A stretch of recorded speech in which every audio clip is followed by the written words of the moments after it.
Buat teman-temanku yang baru gabung, bisa cek di playlist untuk urutan videonya, dan bisa juga cek di playlist untuk judul barunya. Bab 1093 Biaya Pengumpulan.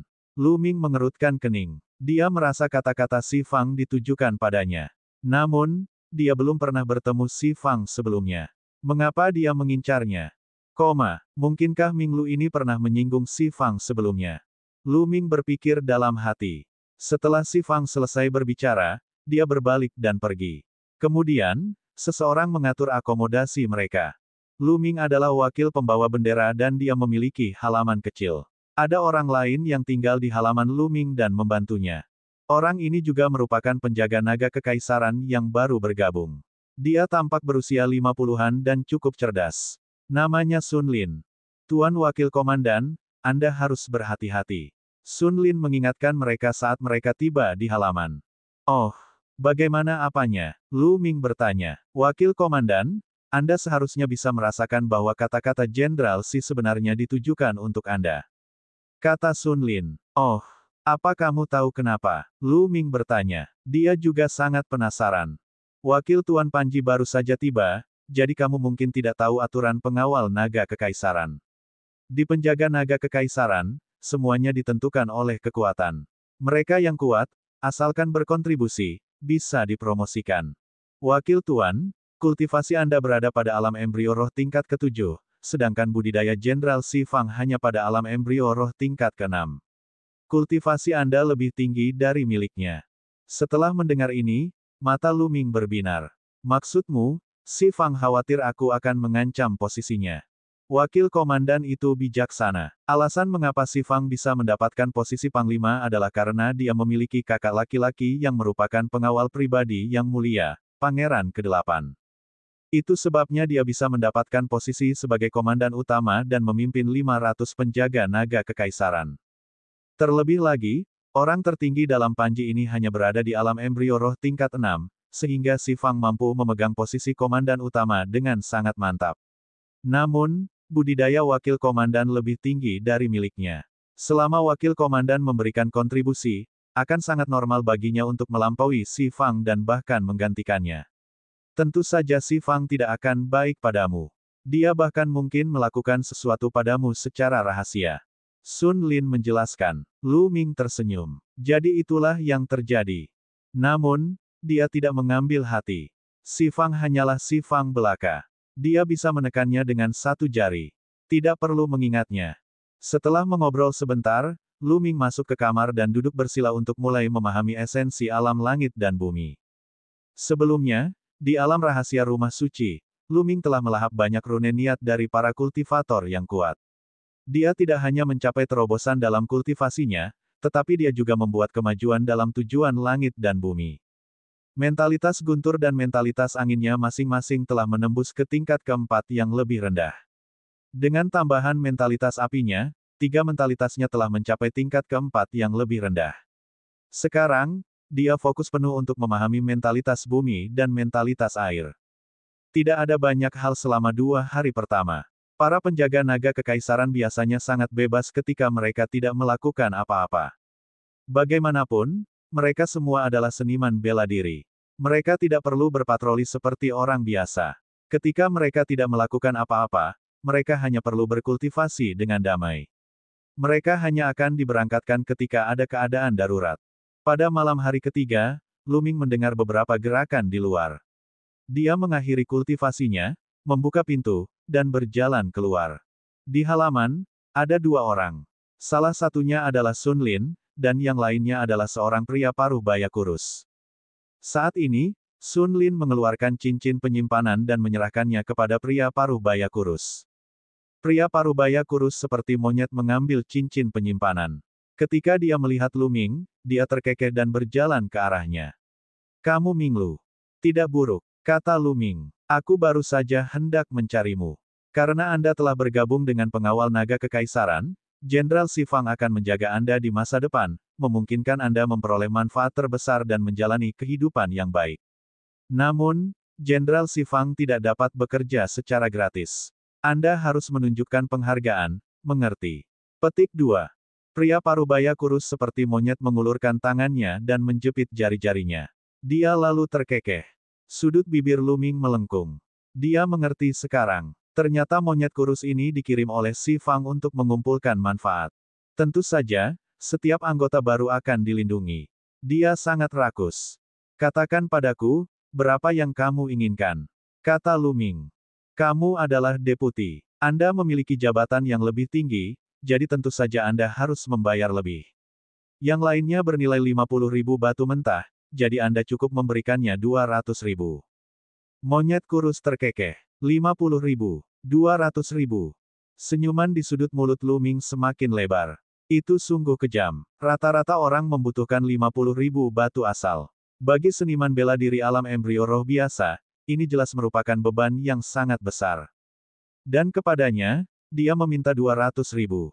Ini adalah 200.000 batu permata mentah. Jumlahnya tidak sedikit, dan sulit bagi alam embrio roh normal untuk mengeluarkannya. Itu adalah mulut singa. Sayangnya, saya tidak memiliki banyak batu permata mentah. Silakan pergi. Lu Ming berkata dengan acuh tak acuh. Tidak. Jangan mencoba membodohi saya. Anda adalah seniman bela diri alam embrio roh tingkat ke-7. Apakah Anda benar-benar berpikir bahwa Anda tidak memiliki 200.000 yuan di seluruh kekayaan Anda? Pria parubaya kurus seperti monyet itu mencibir. Oh, bahkan jika saya memiliki 200.000 yuan, jika saya memberikan semuanya kepada Anda, apa yang akan saya gunakan untuk berkultivasi? Kata Lu Ming. Saya tidak peduli tentang ini. Itu urusanmu sendiri. Jika Anda tidak bisa mengeluarkannya, sebaiknya Anda keluar dari penjaga naga kekaisaran sesegera mungkin.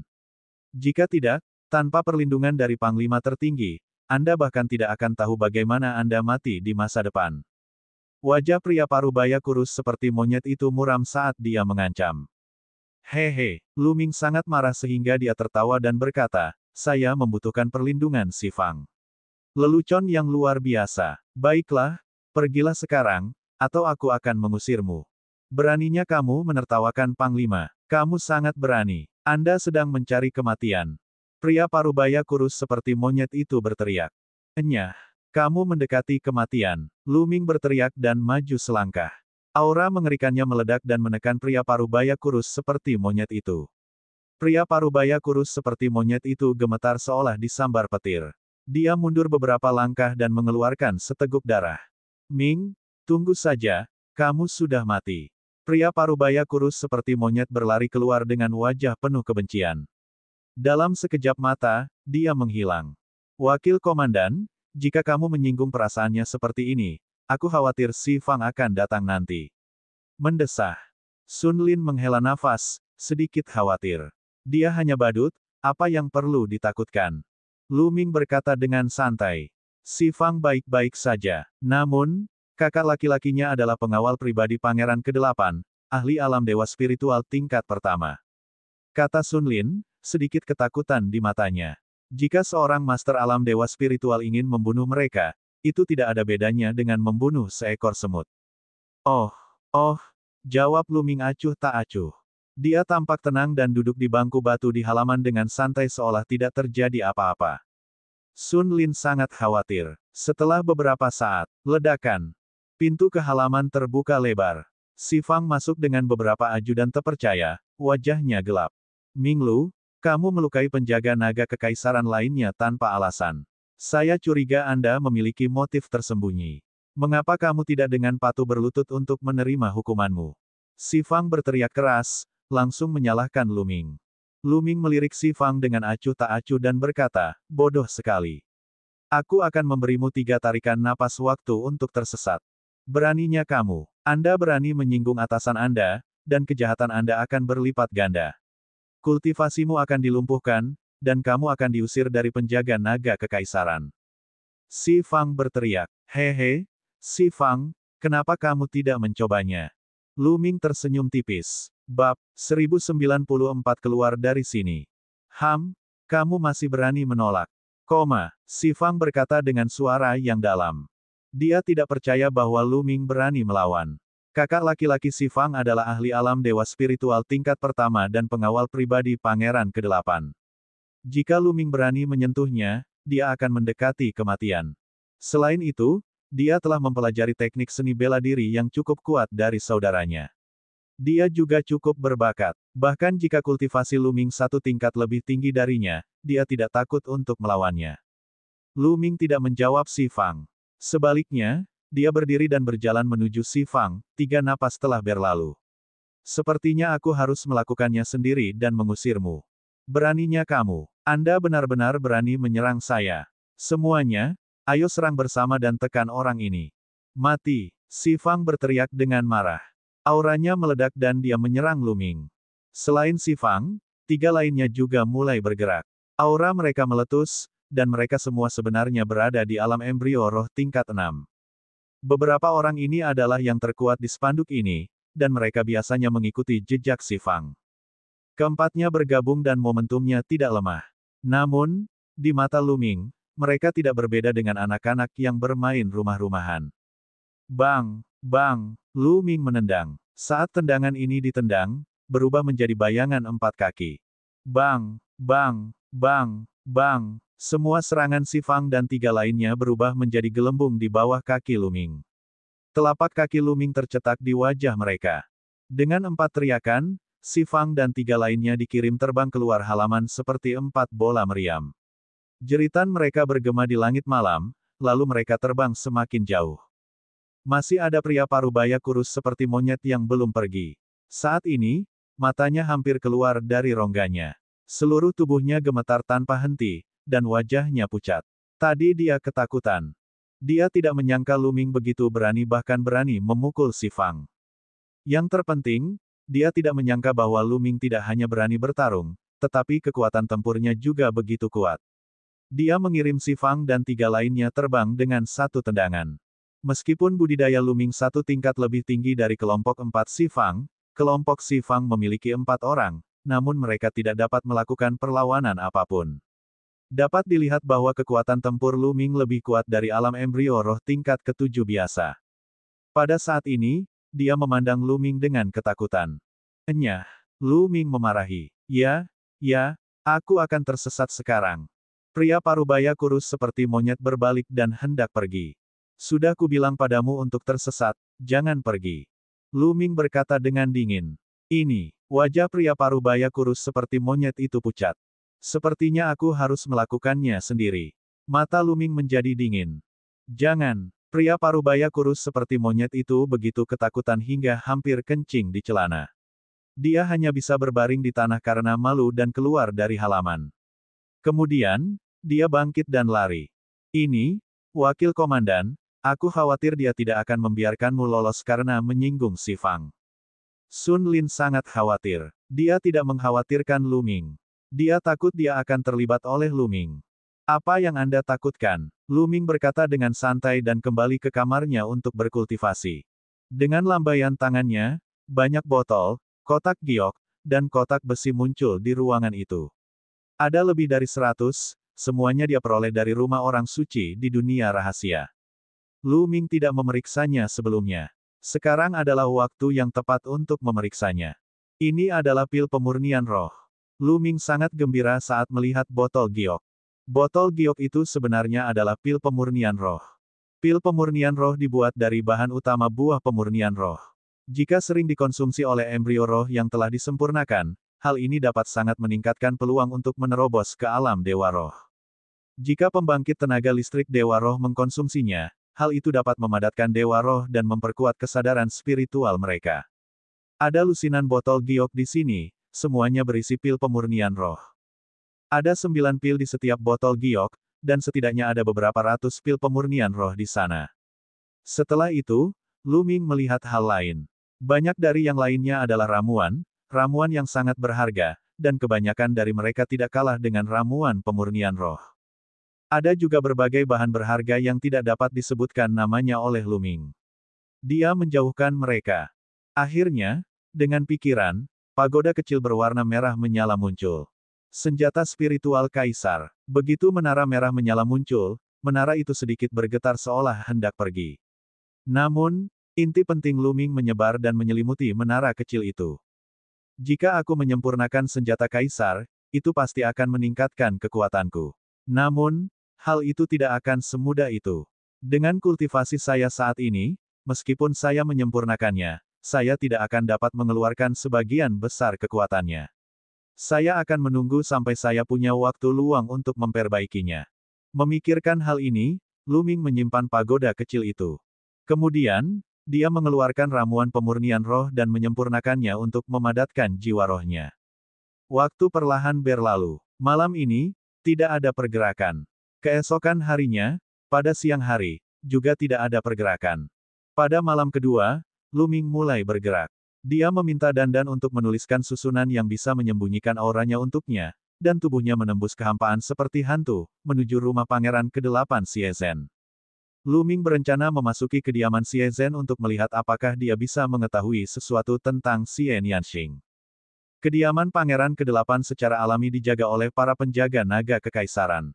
Namun, dengan kultivasi Lu Ming saat ini dan formasi penyembunyi aura yang telah dia buat, para penjaga naga kekaisaran tidak dapat mendeteksinya sama sekali. Rumah Pangeran ke-8 sangat besar, dengan banyak istana dan paviliun. Lu Ming menyebarkan kesadaran spiritualnya untuk memeriksa sekelilingnya. Setelah beberapa saat, matanya berbinar. Dia pindah dan muncul di atas istana.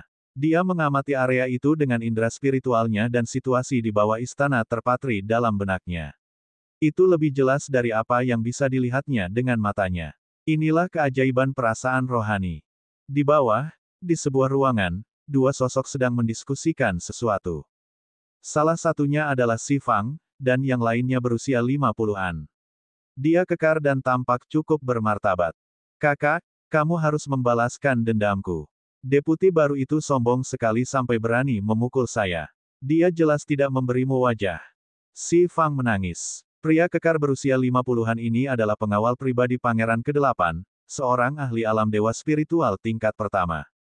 Namun, kultivasi Lu Ming saat ini berada di alam dewa spiritual tingkat kedua. Dewa spiritual yang dia kembangkan sangat kuat, dan kesadaran spiritualnya sangat kuat. Bagaimana pihak lain bisa menemukannya? Baiklah, aku tahu tentang ini. Ming Lu ini sangat berani. Namun, saya adalah ahli alam dewa spiritual dan pengawal pribadi Pangeran ke-8. Jika saya menyerangnya secara langsung, saya khawatir saya akan dikritik oleh yang lain. Bagaimana kalau begini, aku punya cara untuk menyingkirkannya. Karena itu, kakak laki-laki Si Fang mulai menggunakan transmisi suara. Lu Ming tidak dapat mendengar sisanya. Hehe, aku ingin melihat bagaimana kamu akan menyingkirkanku. Lu Ming mencibir. Kemudian, dia meninggalkan tempat itu untuk mencari kediaman Pangeran ke-8. Tidak lama kemudian, Lu Ming akhirnya menemukan Pangeran ke-8 di dalam mansion. Pangeran ke-8 memang Xie Zhen. Setelah tidak bertemu dengannya selama beberapa tahun, Xie Zhen telah sedikit dewasa, dan budidayanya juga menjadi lebih kuat. Pada saat ini, Xie Zhen berada tinggi di udara, duduk di atas aula besar. Di bawahnya, beberapa orang berlutut di sana, melapor kepadanya. Bang! Xie Zhen tiba-tiba membanting meja dan berteriak dengan dingin, apa? Mereka gagal lagi, sungguh sampah. Pangeran ke-8, meskipun putri ke-16 berada di alam iblis jurang maut, bakatnya terlalu tinggi, dan kemajuan kultivasinya terlalu menakutkan. Semua orang yang kami kirim dibunuh olehnya. Salah satu dari mereka menjawab. Bab 1095 Berita tentang Xie Nianxing. Putri ke-16. King kecil. Jantung Lu Ming berdetak kencang dan matanya tiba-tiba menunjukkan niat membunuh yang dingin. Dari apa yang baru saja dia katakan, Xie Nianxing berada di alam iblis. Terlebih lagi, Xie Zhen telah mengirim orang untuk membunuhnya. Pada saat itu, niat membunuh Lu Ming sangat kuat. Namun, dia merasa seolah ada batu besar yang terangkat dari dadanya. Setidaknya, Xie Nianxing baik-baik saja dan masih hidup. Aku benar-benar tidak tahu apa yang ayahku pikirkan. Dia alien, lahir dari pelayan rendahan. Ayahku tidak membunuhnya secara langsung atau menekannya dalam api iblis di alam iblis jurang, tetapi hanya memenjarakannya di alam iblis jurang dan membiarkannya bertarung dengan makhluk iblis. Dia sungguh beruntung. Wajah Xie Zhen gelap dan suaranya dingin. Pangeran ke-8, apa yang harus kita lakukan selanjutnya? Salah satu dari mereka bertanya. Wanita jalang ini sangat membenciku. Jika aku membiarkannya hidup, aku akan selalu merasa tidak nyaman. Xie Zhen berkata dengan wajah dingin. Pangeran ke-8, menurutku, kamu tidak perlu terlalu khawatir. Yang mulia Kaisar bijak tidak membunuhnya, kemungkinan besar karena hubungan ayah anak perempuan. Namun, putri ke-16 adalah spesies langka, dan merupakan hal yang sangat tabu bagi klan Kaisar Sage kita. Bahkan jika Yang Mulia tidak membunuhnya, dia tidak akan membiarkannya keluar dari jurang alam iblis. Dia kemungkinan besar akan menghabiskan hidupnya di alam iblis jurang maut. Di bawah, kata seseorang. Mungkin itu masalahnya, tapi bakat wanita jalang ini terlalu tinggi. Selama dia belum mati, aku tidak bisa tenang. Xie Zhen berkata dengan ekspresi gelap. Pangeran ke-8, haruskah kita terus mengirim lebih banyak orang? Mari kita tunggu sebentar. Pengorbanan nasional 1 juta tahun akan diadakan dalam waktu kurang dari 2 bulan. Selama periode ini, ayah saya tidak berkultivasi terpencil dan memperhatikan hal-hal besar dan kecil. Ini bukan saat yang tepat untuk bergerak. Setelah pengorbanan nasional selama 1 juta tahun, kami akan mengirim ahli ke alam iblis dan membunuhnya dalam satu gerakan. Mata Xie Zhen tampak seram. Berderak, Lu Ming mengepalkan tangannya dengan erat. Dia hampir tidak bisa mengendalikan niat membunuh di tubuhnya. Siapa ini? Namun, itu hanya bocor sedikit dan dirasakan oleh ahlinya. Bas, sosok Lu Ming bergerak dan dia meninggalkan tempat itu. Dalam sekejap, dia muncul 100 mil jauhnya dan kembali ke asrama. Dia benar-benar ingin menamparkan Xie Zhen sampai mati, tetapi dia tahu ini belum waktunya. Dia harus menemukan pintu masuk ke alam iblis dan menyelamatkan Xie Nianxing. Jika dia membunuh Xie Zhen sekarang, dia pasti akan memperingatkan musuh. Sekarang, dia hanya bisa membiarkan Xie Zhen hidup lebih lama. Namun, Lu Ming bersumpah bahwa dia akan membunuh Xie Zhen cepat atau lambat. Sejak saat itu, Lu Ming akan meluangkan waktu untuk berkeliling setiap hari dan mencoba mencari tahu lebih banyak tentang wilayah iblis jurang maut. Sayangnya, dia tidak menemukan apapun. Tampaknya sangat sedikit orang yang tahu tentang wilayah iblis jurang maut. Lu Ming menduga bahwa alam iblis Tartarian kemungkinan besar adalah sebuah pesawat atau alam rahasia. Pintu masuknya kemungkinan besar berada di suatu tempat di istana. Di sisi lain, selain pergi bertanya, Lu Ming akan menyempurnakan pil pemurnian roh dan memahami alam maksud. Pil pemurnian surgawi tidak dapat secara langsung meningkatkan tingkat kultivasi Lu Ming. Namun, hal itu dapat membuat dewa spiritual menjadi lebih kental dan indera spiritual menjadi lebih kuat. Semakin kuat dewa spiritualnya, semakin bermanfaat bagi budidayanya di masa depan. 3 hari kemudian, Lu Ming sedang berkultivasi ketika Si Fang datang lagi. Lu Ming keluar dari kamar dan memandang Si Fang dengan acuh tak acuh. Ada apa? Kamu ingin dipukuli lagi? Hah! Wajah Si Fang berubah jelek. Dia mendengus dan berkata, saya di sini untuk memberitahu Anda bahwa ada misi.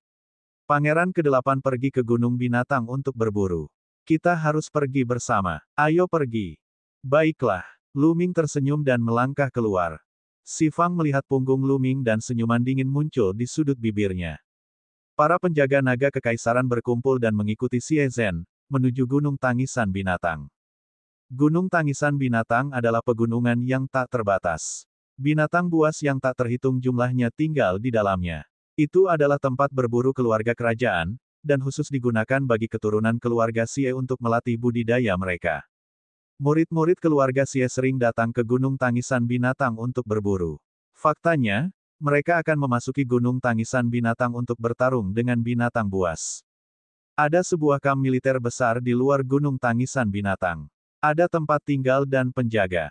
Si Fang, kamu memimpin penjaga naga kekaisaran dan ikuti aku ke pegunungan, tapi kamu tidak harus melindungiku.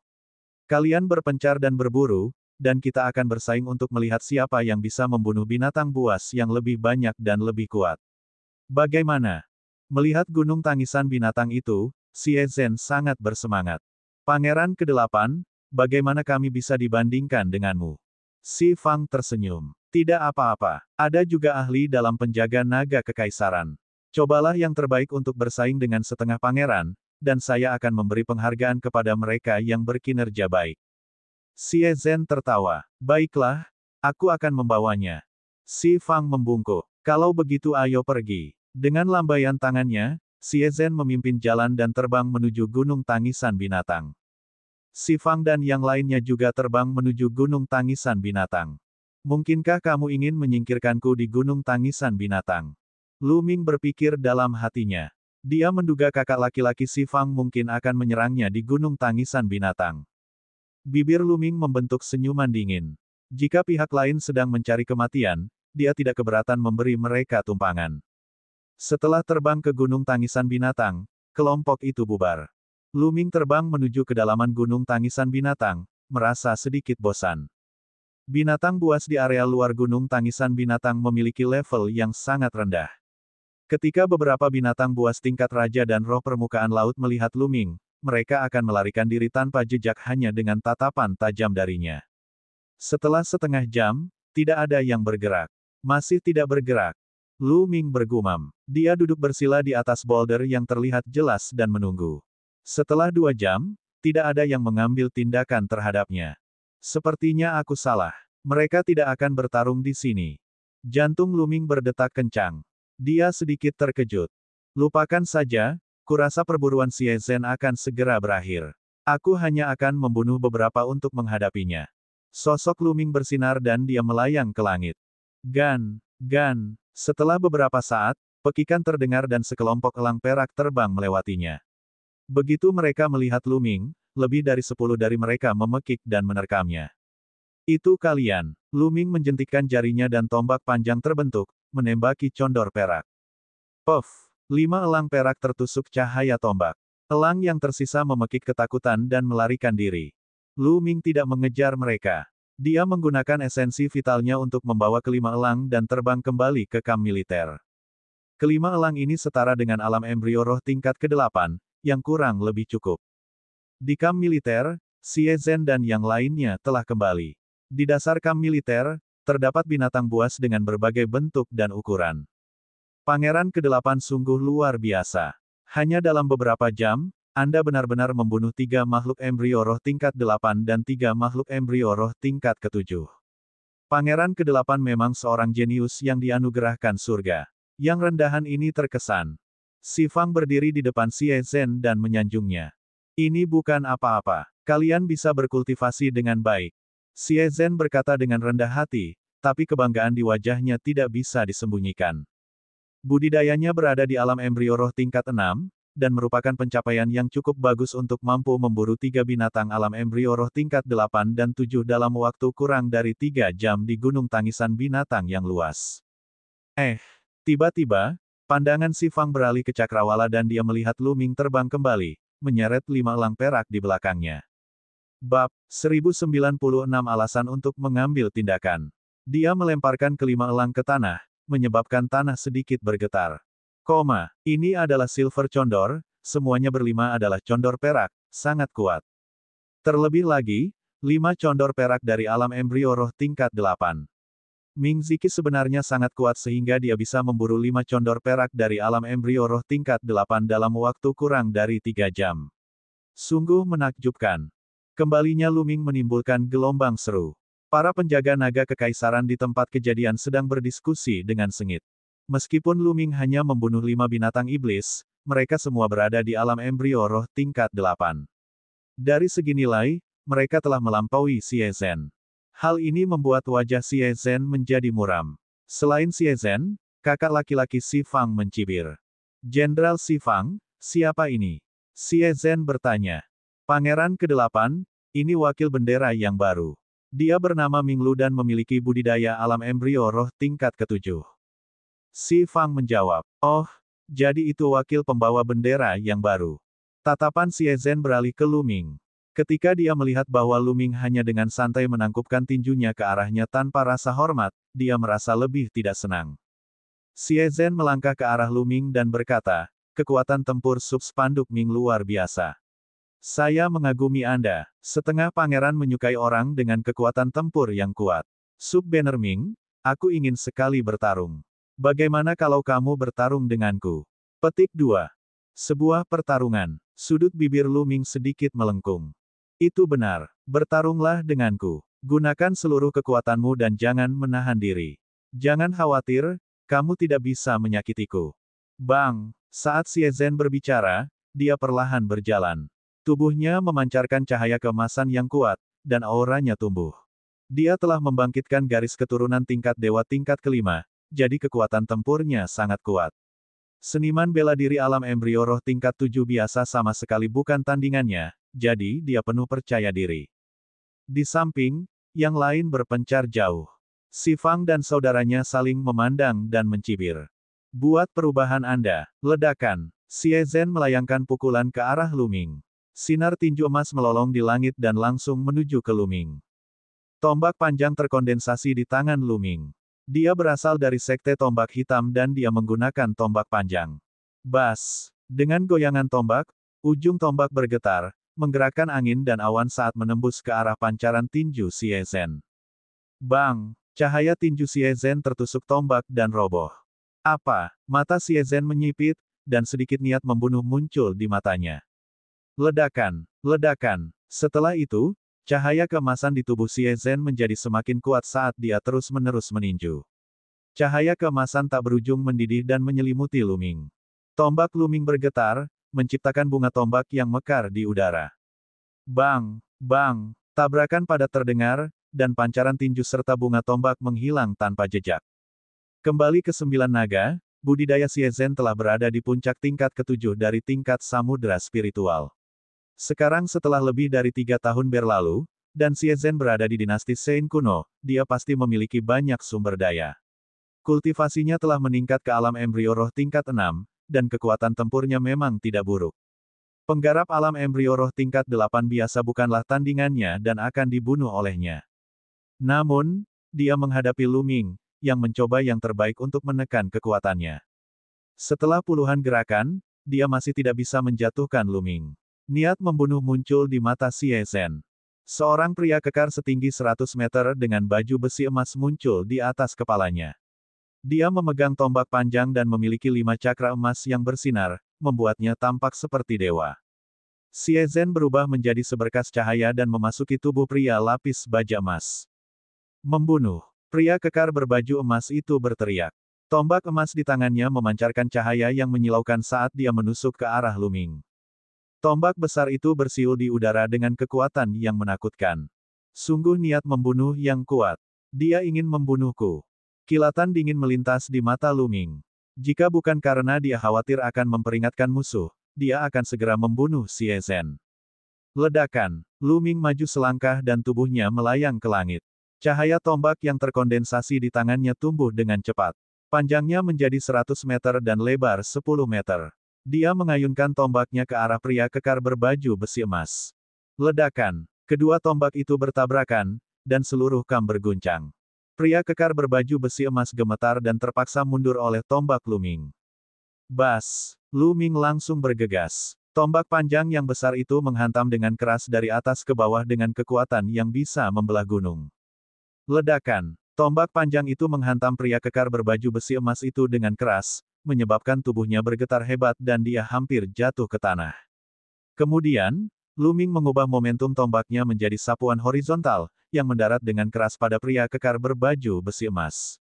Pria kekar dengan baju besi emas mengeluarkan pekikan darah yang mengental saat tubuhnya hancur dan berubah kembali menjadi penampilan Xie Zhen. Dia memuntahkan seteguk darah dan mundur. Beraninya kamu melukai pangeran ke-8.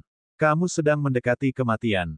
Bang! Kakak Si Fang, Si Zeng, maju selangkah dan muncul di depan Lu Ming. Aura alam dewa spiritual tingkat pertama meledak dari tubuhnya. Tekanan yang mengerikan memenuhi udara di atas kam militer. Wajah banyak orang berubah drastis. Tekanan dari alam dewa spiritual terlalu kuat. Banyak orang gemetar dan berkeringat dingin. Namun, Lu Ming setenang wajah Buddha. Dia tidak merasakan apapun sama sekali. Dia menatap Si Zeng dengan santai dan berkata, Pangeran ke-8 baru saja menyuruhku untuk menggunakan kekuatan penuhku. Aku hanya mengikuti perintah Pangeran ke-8. Kamu masih berani berdalih. Pangeran ke-8 adalah pria yang berharga dan mulia, dan Anda benar-benar berani melukainya. Anda tidak menghormati atasan Anda, dan Anda pantas mati 1000 kali. Aku akan melumpuhkanmu sekarang dan mengurungmu di penjara surgawi untuk merenungkan tindakanmu. Mata Si Zeng dingin, dan seringai muncul di sudut mulutnya. Di sampingnya, Si Fang bahkan lebih sombong. Dia menatap Lu Ming dengan tajam. Di belakang Si Zeng, ekspresi Xie Zhen gelap dan jelek, tapi dia tidak menghentikan Si Zeng. Seperti yang dikatakan Si Zeng, Luming sebenarnya berani melukainya. Dia pantas mati. Hahaha, ini konyol. Pangeran ke-8 secara pribadi memerintahkan saya untuk menggunakan kekuatan penuh saya. Saya hanya mengikuti perintah dan secara tidak sengaja melukai Pangeran ke-8, tetapi Anda masih ingin menyerang saya. Siapa yang akan mendengarkannya di masa depan? Luming tertawa terbahak-bahak, tidak merasakan sedikit pun rasa takut. Dia akhirnya mengerti bahwa ini semua adalah rencana Xi Zeng. Xi Zeng sangat memahami Xie Zhen dan tahu bahwa Xie Zhen berpikiran sempit. Jika Luming bersaing dengan Xie Zhen dan menang atau bahkan melukai Xie Zhen, dia pasti akan mati. Bahkan jika Luming tidak membunuh lebih banyak binatang buas daripada Xie Zhen, Xi Zeng masih akan menemukan cara untuk membiarkan Pangeran ke-8 berdebat dengan Luming. Hari ini, segalanya berjalan lebih lancar dari perkiraan Xi Zeng. Jumlah binatang buas yang dibunuh Luming sebenarnya telah melampaui jumlah Xie Zhen. Hal ini membuat Xie Zhen tidak senang dengan Luming dan dia ingin melawan Luming secara langsung. Tidak ada hasil yang lebih baik dari ini. Sebelum pertempuran dimulai, Xie Zhen sudah memendam niat untuk membunuh Luming. Jika kekuatan tempur Luming tidak maksimal dan dia bukan tandingan Xie Zhen, kemungkinan besar dia akan terbunuh di tempat. Jika tingkat kultivasi dan kekuatan tempur Luming lebih tinggi dari Xie Zhen, maka niat membunuh Xie Zhen pasti akan lebih kuat dan Luming akan mati. Oleh karena itu, terlepas dari apakah Luming menang atau kalah, dia sudah mati. Berani, kurang ajar. Kamu pikir kamu siapa? Kamu menghina Pangeran ke-8. Seluruh keluargamu harus dieksekusi. Xi Fang berteriak dari samping. Adapun Xie Zhen, niat membunuh di matanya menjadi lebih kuat. Semut rendahan berani berbicara kepadanya seperti itu. Dia harus dibunuh 10.000 kali. Ledakan. Niat membunuh Xi Zeng meledak. Dia melangkah maju dan tekanan dari dewa spiritual menekan ke arah Luming. Bab 1097 Transfer ke Angkatan Darat Penegak Hukum. Sepertinya saya tidak bisa menggunakan identitas ini. Mata Luming menjadi dingin. Dia berencana untuk mengambil tindakan secara langsung dan membunuh Xi Zeng, Xi Fang dan Xie Zhen bersama-sama. Saat ini, saudara ke-8, ada apa? Mengapa begitu hidup? Terdengar tawa keras, lalu terdengar suara gemuruh dari langit, seolah ribuan tentara dan kuda sedang berlari kencang. Ada sekitar beberapa ratus pasukan kavaleri, masing-masing mengendarai kuda perang merah menyala. Kuda perang ini ditutupi sisik merah menyala, dan ada 2 tanduk naga di kepala mereka. Api menari-nari di sekujur tubuh mereka, membuat mereka terlihat sangat perkasa. Ini adalah kuda naga, dan konon ia memiliki garis keturunan naga sejati. Seekor kuda naga yang kuat tidak lebih lemah dari seekor naga banjir. Ada ratusan orang, semuanya menunggangi kuda naga. Pemimpinnya adalah seorang pria muda dengan sosok langsing. Dia mengenakan baju besi merah menyala dan sepatu bot berapi. Rambutnya tergerai dan matanya seperti kilat. Auranya sangat kuat. Pangeran ke-10. Banyak orang berteriak ketakutan. Ledakan, ledakan, ledakan. Kuda naga menginjak udara dan muncul di atas kam militer. Bawahanmu menyapa Pangeran ke-10. Xi Zeng, Xi Fang, dan yang lainnya dengan cepat berlutut di hati Pangeran ke-10. Mata mereka dipenuhi rasa hormat. Saudara ke-10, kenapa kamu datang? Ekspresi Xie Zhen sedikit jelek. Saat dia melihat pemuda di depannya, ada sedikit rasa cemburu dan rasa hormat di kedalaman matanya. Pangeran ke-10, Xie Yan, adalah favorit surga yang tiada taranya. Di antara semua anak kaisar suci saat ini, dia adalah salah satu eksistensi teratas. Dia adalah favorit surga kelas 2 yang namanya mengguncang benua tengah. Kultivasinya sangat kuat, dan dia bahkan telah melangkah ke alam dewa spiritual. Statusnya di dinasti Sein kuno bukanlah sesuatu yang bisa dibandingkan dengan Xie Zhen. Di keluarga kekaisaran, keberadaan Xie Yan berada di urutan kedua setelah Xie Nianjun. Saudara ke-8, kamu boleh datang ke sini untuk berburu tetapi saya tidak bisa. Apa yang sedang kalian lakukan? Sepertinya dia ingin menyerang salah satu bawahanmu. Apa yang sedang terjadi? Kamu beritahu aku. Pangeran ke-10, Xie Yan, menunjuk ke salah satu penjaga naga kekaisaran dan memerintahkan. Nada suaranya arogan dan tidak perlu dipertanyakan lagi. Pengawal naga kekaisaran tidak berani menunjukkan kelalaian sedikit pun, juga tidak berani menyembunyikan apapun. Dia menceritakan seluruh masalahnya. Jadi begitulah adanya. Kakak ke-8, kamu menjadi semakin tidak berguna. Anda bahkan tidak bisa mengalahkan bendera wakil embrio roh tingkat ke-7. Jika Anda tidak bisa mengalahkannya, biarlah. Kami sepakat untuk bertarung, tetapi jika kalah, Anda ingin membunuh orang lain. Jika masalah ini menyebar, bukankah klan Saga Emperorku akan menjadi lelucon? Petik 2. Xie Yan berkata dengan acuh tak acuh. Haha, saudara ke-10, kamu salah paham. Aku tidak bermaksud membunuhnya. Baru saja, penjaga Si Zeng melihat saya terluka dan khawatir. Itu sebabnya dia berdiri di depanku untuk melindungiku. Itu semua salah paham. Ekspresi Xie Zhen berubah sebelum dia menunjukkan senyuman jelek. Ah, benarkah? Jadi itu hanya kesalahpahaman. Wakil Panji ini memiliki kekuatan tempur yang baik. Dia hanya satu tingkat lebih tinggi dari saudara ke-8, tapi dia dapat dengan mudah menghancurkan saudara ke-8. Dia berbakat. Xie Yan berkata sambil tersenyum. Tinju Xie Zhen terkepal begitu erat hingga terdengar suara retakan. Dia sangat marah. Dia mengambil napas dalam-dalam untuk menenangkan dirinya dan tersenyum. Lumayan, wakil Panji Jalan Terang ini punya kekuatan tempur yang bagus. Oleh karena itu, saya berencana untuk memindahkannya ke Angkatan Darat Penegak Hukum. Pengorbanan nasional jutaan tahun akan segera dimulai.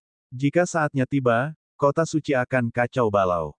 Tentara penegak hukum membutuhkan tenaga. Mendengar ini, mata si Fang dan si Zeng berbinar dan mereka mencibir. Yang lain memandang Lu Ming dengan kasihan. Jantung Lu Ming berdetak kencang. Apa maksud dari penampilan ini? Haha, dia laki-lakimu, saudara ke-8. Anda dapat melakukan apapun yang Anda inginkan dengannya. Saya pergi. Xie Yan tersenyum dan memimpin 400 pasukan kavaleri menuju Gunung Tangisan Binatang. Setelah Xie Yan pergi, ekspresi Xie Zhen menjadi gelap. Dia dengan dingin menatap Lu Ming dan berkata, Wakil Panji Ming, kembali dan tunggu. Pesanan akan segera datang. Anda akan pergi ke Angkatan Darat Penegak Hukum dan menjadi komandan.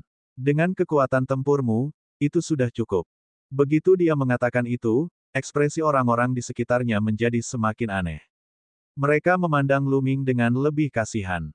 Juga, kamu akan dipindahkan ke Angkatan Darat Penegak Hukum bersamanya. Lalu, Xie Zhen menunjuk ke arah Sun Lin. Celepuk. Ekspresi Sun Lin berubah drastis, dan dia segera berlutut sambil menjatuhkan diri.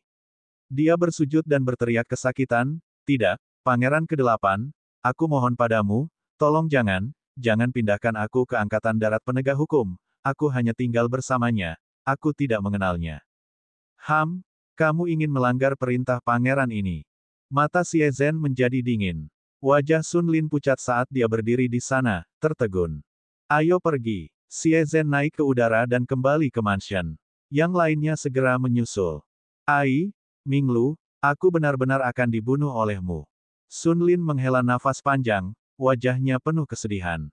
Apa yang sedang terjadi? Mengapa Anda tidak ingin bergabung dengan Angkatan Darat Penegak Hukum? Dari namanya, Angkatan Darat Penegak Hukum seharusnya memiliki kekuatan yang besar. Lu Ming bertanya dengan rasa ingin tahu. Banyak sekte memiliki ruang penegakan hukum, yang memiliki kekuatan besar dan dapat menegakkan hukum atas nama sekte tersebut. Semua orang menghormati mereka. Mengapa Sun Lin tampak sangat takut bergabung dengan pasukan penegak hukum? Terlebih lagi, ketika yang lain mendengar bahwa Xie Zhen ingin memindahkan Lu Ming ke Angkatan Darat Penegak Hukum, mereka semua memandangnya dengan kasihan. Dia agak bingung. Anda tidak mengetahui hal ini, tetapi Angkatan Darat Penegak Hukum memang memiliki banyak kekuatan, tetapi tidak ada gunanya sekarang. Sun Lin menghela nafas dan terus menjelaskan. Tentara Penegakan Hukum adalah lembaga penegak hukum dinasti Sein kuno. Mereka bertanggung jawab atas penegakan hukum di seluruh kota suci dan menjaga hukum dan ketertiban. Tidak peduli siapa orangnya, tidak peduli dari kekuatan mana mereka berasal, jika mereka melakukan kejahatan di kota suci, pasukan penegak hukum akan dikirim untuk menegakkan hukum. Lu Ming mengangguk. Bukankah ini kekuatan yang besar? 30.000 tahun yang lalu, ketika dinasti Sein kuno menguasai dunia, pasukan penegak hukum memang sangat menakutkan dan kuat. Siapapun yang berani melakukan kejahatan akan ditindas atau bahkan dibunuh saat itu juga. Saat itu, semua orang ingin bergabung dengan tentara penegak hukum. Selama kamu bergabung dengan Angkatan Darat, semua orang akan takut padamu. Tapi sekarang, dinasti Sein kuno lemah, dan berbagai kaisar semuanya berkuasa. Tentara penegak hukum berada dalam posisi yang canggung. Misalnya, jika murid dari kekuatan besar melakukan kejahatan, apakah aparat penegak hukum akan mengambil tindakan atau tidak? Jika kita tidak melakukan apapun, pasukan penegak hukum akan mewakili wajah dinasti Sein kuno, dan keluarga kerajaan mungkin akan menyalahkan kita karenanya. Namun, jika ini dilakukan, para ahli dari negara besar akan memberikan tekanan pada keluarga kerajaan, dan di bawah tekanan tersebut, keluarga kerajaan akan menyerahkan pasukan penegak hukum untuk menenangkan pihak lain. Kalau begitu, siapa yang mau pergi? Sun Lin menjelaskan. Lu Ming tiba-tiba tercerahkan. Dia akhirnya mengerti. Alasan utamanya adalah dinasti Sein kuno lemah sekarang, dan mereka tidak berani menyinggung kekuatan kuat itu. Jika demikian, kewenangan aparat penegak hukum pada dasarnya tidak ada gunanya. Jika mereka tidak bergerak, itu sama saja dengan membuang muka dinasti Sein kuno. Jika mereka melakukannya, orang-orang dari negara-negara besar akan cukup kuat untuk memberikan tekanan pada Angkatan Darat Penegak Hukum. Jika aparat penegak hukum mengambil tindakan, mereka akan menjadi kambing hitam. Apapun yang dia lakukan, itu salah. Dia akan melompat ke dalam lubang api tidak peduli apa yang dia lakukan. Tidak mengherankan jika yang lain berada dalam kondisi seperti itu ketika mereka mendengar bahwa Lu Ming akan dipindahkan ke Angkatan Darat Penegak Hukum. Begitu aku dipindahkan ke Angkatan Darat Penegak Hukum, semuanya berakhir. Selanjutnya, pengorbanan nasional jutaan tahun akan datang. Ketika saatnya tiba, kota suci akan berada dalam kekacauan, dan semua faksi utama di benua hutan belantara surgawi akan berkumpul. Pasti akan kacau balau. Ini jalan buntu. Sun Lin menghela nafas dan naik ke udara dengan ekspresi sedih. Bab 1098 Sekelompok Hantu Malang. 3 hari kemudian, perintah transfer resmi dikeluarkan.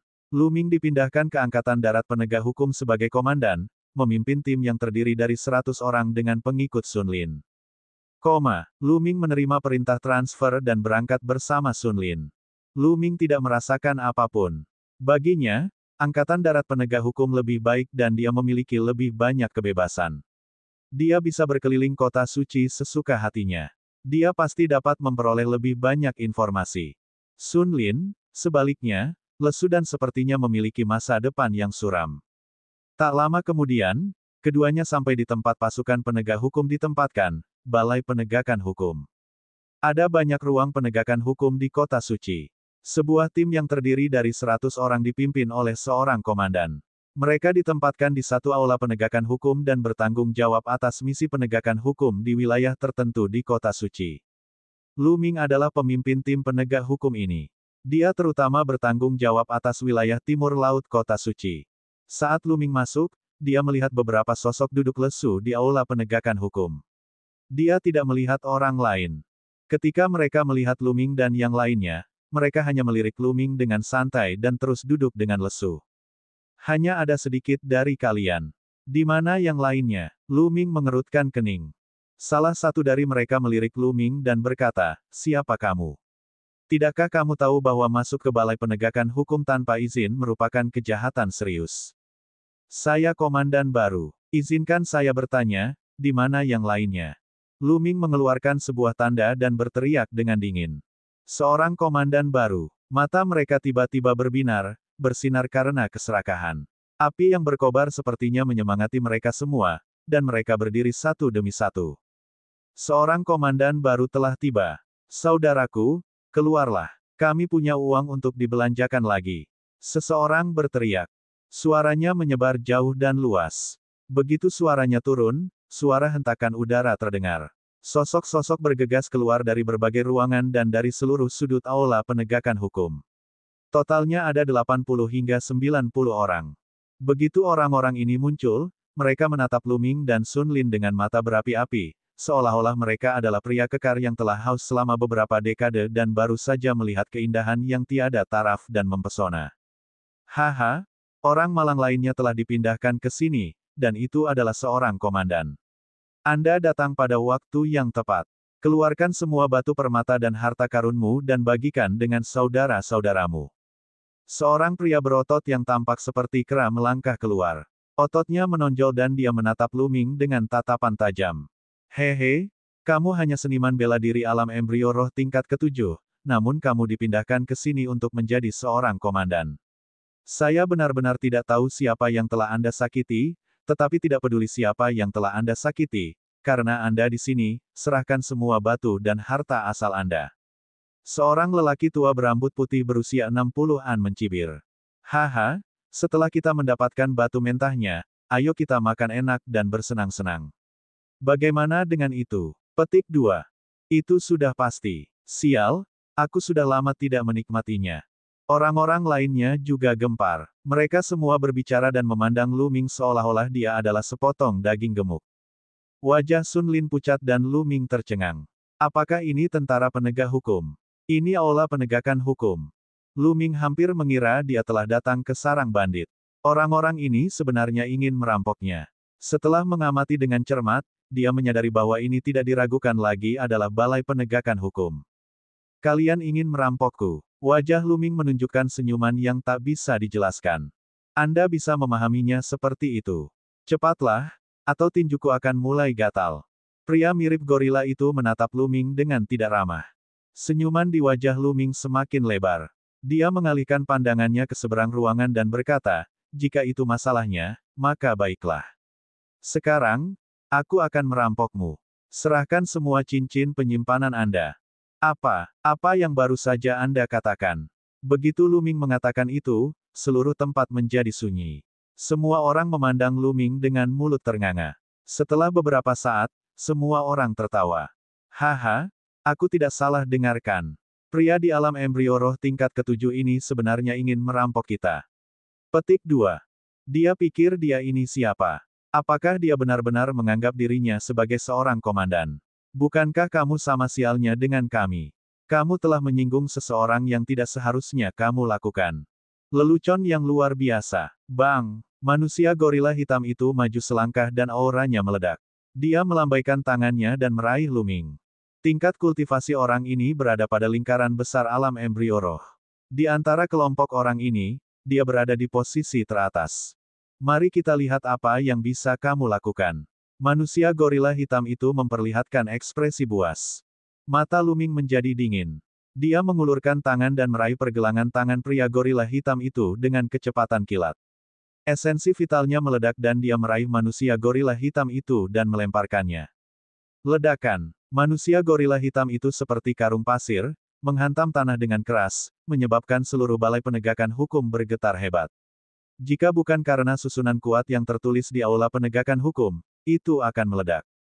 Manusia gorila hitam itu jatuh ke tanah dan berteriak. Kultivasi dan inti esensialnya sangat rapuh di tangan Lu Ming. Mereka telah disebarkan seluruhnya oleh Lu Ming. Pada saat ini, seluruh tubuhnya tampak hancur. Dia tidak memiliki kekuatan sama sekali saat dia berbaring di tanah dan meratap. Tiba-tiba ada keheningan dan semua orang memandang Lu Ming dengan kaget. Manusia gorila hitam memiliki budidaya lingkaran besar alam embrio roh, tetapi dia benar-benar dikalahkan tanpa perlawanan apapun dalam satu gerakan. Bagaimana ini mungkin? Saudara, ayo serang bersama. Kekuatan tempur orang ini sangat dalam, dan dia pasti punya banyak uang. Ayo serang. Pria tua berambut putih itu berteriak dan 80 hingga 90 tentara penegak hukum mengikutinya. Mereka mengerumuni Lu Ming. Bang! Lu Ming mengambil satu langkah ke depan dan berlari seperti aliran cahaya, telapak tangannya menonjol. Di aula penegakan hukum, suara tamparan cepat, serta ratapan dan jeritan, bercampur menjadi satu. Dalam waktu kurang dari 1 menit, 80 hingga 90 tentara penegak hukum tergeletak di seluruh aula penegakan hukum, meratap di tanah.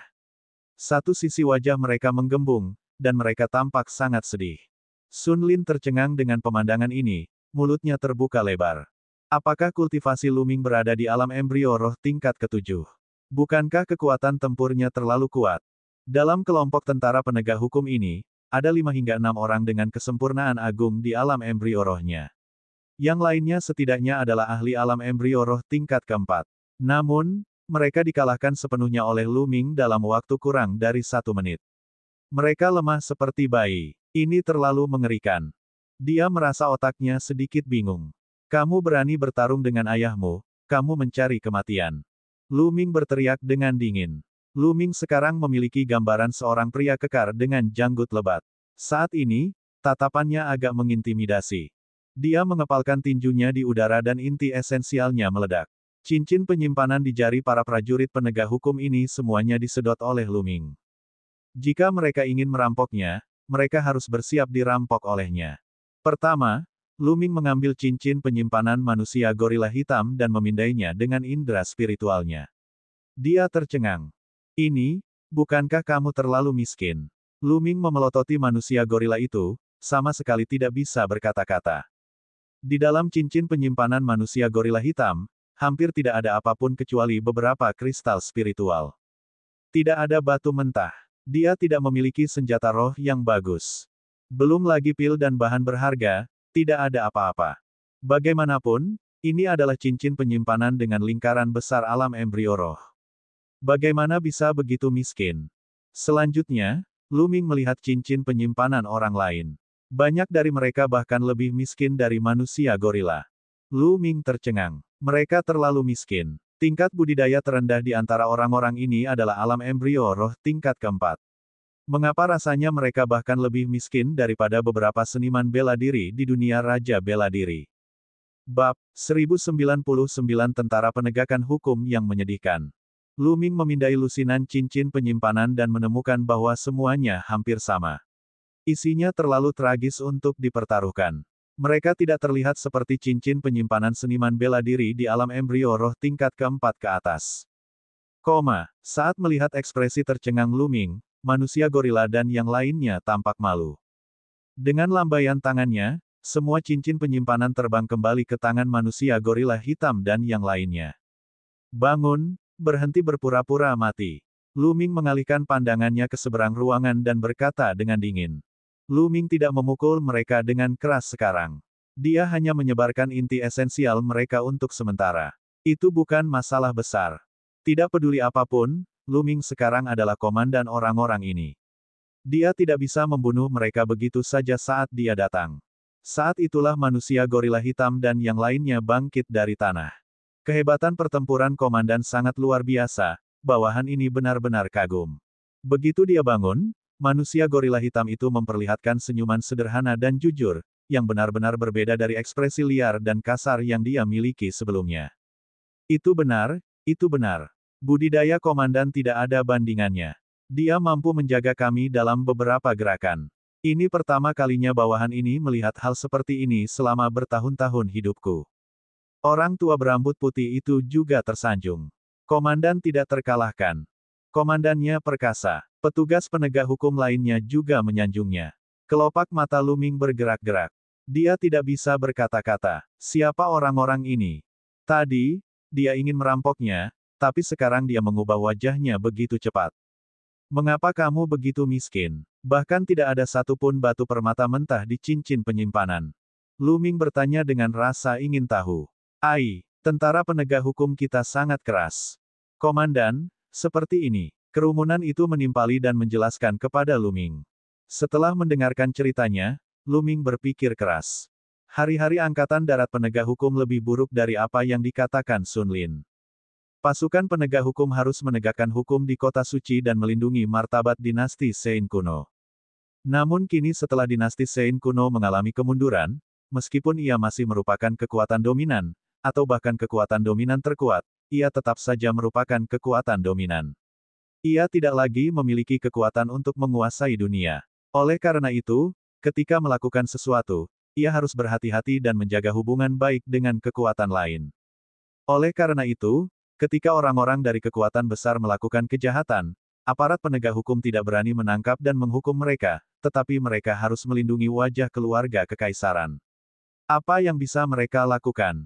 Oleh karena itu, seringkali, aparat penegak hukum hanya dapat mengeluarkan uangnya sendiri untuk memberikan hadiah kepada murid-murid kekuatan besar dan mereka yang melakukan kejahatan, meminta mereka melakukan perbuatan baik dan meminta maaf di depan umum. Dengan cara ini, pasukan penegak hukum secara alami akan melindungi wajah keluarga kerajaan, dan orang-orang yang melakukan kejahatan akan mengakui kesalahan mereka. Masalahnya akan diselesaikan begitu saja. Namun, mereka membayarnya dari kantong mereka sendiri. Seiring berjalannya waktu, Akan aneh jika aparat penegak hukum tidak miskin. Tidak mengherankan jika mereka ingin merampok Lu Ming saat mereka melihatnya sebagai pendatang baru. Lu Ming benar-benar tidak bisa berkata-kata. Tentara penegak hukum terlalu pengecut.